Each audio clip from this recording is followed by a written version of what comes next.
மதுரையில் முதலமைச்சர் மு.க.ஸ்டாலின் தலைமையில் திமுக பொதுக்குழு கூட்டம் நடைபெறும் நிலையில் கட்சி விதிகளில் மாற்றங்கள் கொண்டுவரப்பட்டு உதயநிதி ஸ்டாலினுக்கு துணை பொதுச் செயலாளர் பொறுப்பு வழங்கப்படலாம் என தகவல் வெளியாகியுள்ளது.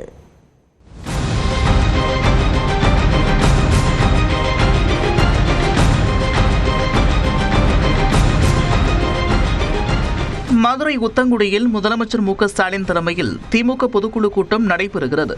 வழக்கமாக பொதுக்கூட்டத்திற்கு பொதுக்குழு உறுப்பினர்கள் மற்றும் சிறப்பு அழைப்பாளர்களுக்கு மட்டுமே அழைப்பு விடுக்கப்படும். ஆனால் விரைவில் சட்டமன்ற தேர்தல் வர இருப்பதால் திமுகவின் அனைத்து அணி நிர்வாகிகளுக்கும் கட்சி தலைமை அழைப்பு விடுத்துள்ளது. இதனால் 6000க்கும் மேற்பட்டோர் கூட்டத்தில் கலந்து கொள்வார்கள் என்று எதிர்பார்க்கப்படுகிறது. 48 ஆண்டுகளுக்கு பிறகு மதுரையில் பொதுக்கூட்டம் நடைபெறும் நிலையில் 20 ஏக்கர் பரப்பளவில் அண்ணா அறிவாலய தோற்றத்தின் முகப்புடன் பிரம்மாண்ட அரங்கம் அமைக்கப்பட்டுள்ளது.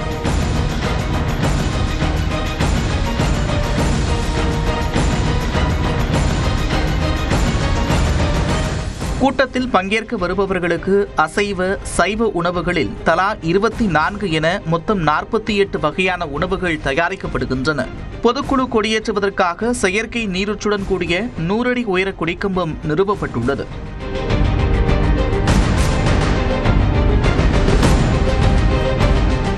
திமுகவில் அடுத்த தலைமுறையினருக்கு ஊக்கமளிக்கும் வகையிலும் 2026 சட்டமன்ற தேர்தலுக்கு தயாராகும் வகையிலும் பொதுக்குழுவில் முக்கிய முடிவுகள் எடுக்கப்பட இருப்பதாக தகவல்கள் வெளியாகியுள்ளன. திமுகவின் சட்ட விதிகளில் மாற்றம் செய்ய பொதுக்குழுவுக்கே முழு அதிகாரம் இருக்கும் நிலையில் கட்சியில் துணை பொதுச் செயலாளர் எண்ணிக்கையை அதிகரிப்பது உள்ளிட்ட முக்கிய விதிகளில் மாற்றம் கொண்டுவரப்படலாம் என்றும் எதிர்பார்க்கப்படுகிறது. திமுக இளைஞரணி செயலாளராக இருக்கும் உதயநிதி ஸ்டாலினை கட்சியின் தலைமை பொறுப்புக்கு கொண்டுவர திட்டமிட்டுள்ளதாக கூறப்படும் நிலையில் அதற்கான அச்சாரம் இந்த பொதுக்குழுவில் போடப்படும் என்று சொல்லப்படுகிறது.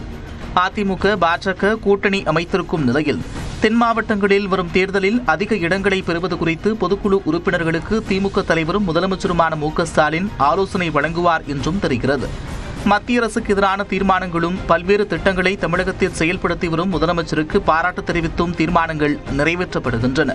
சட்டமன்ற தேர்தலுக்காக திமுகவில் 8 மண்டல பொறுப்பாளர்கள் அறிவிக்கப்பட்டிருக்கும் நிலையில் அவர்களின் முக்கியத்துவம் குறித்தும் பொதுக்குழுவில் அறிவிக்கப்படலாம் என்று கூறப்படுகிறது. இது தவிர 25க்கும் மேற்பட்ட தீர்மானங்களை பொதுக்குழுவில் நிறைவேற்றவும் புதிய அறிவிப்புகள் வெளியாகும் என்றும் தகவல் வெளியாகியுள்ளது. நியூஸ் 18 தமிழ்நாடு செய்திகளுக்காக செய்தியாளர்கள் வெற்றி மற்றும் கோகுல்.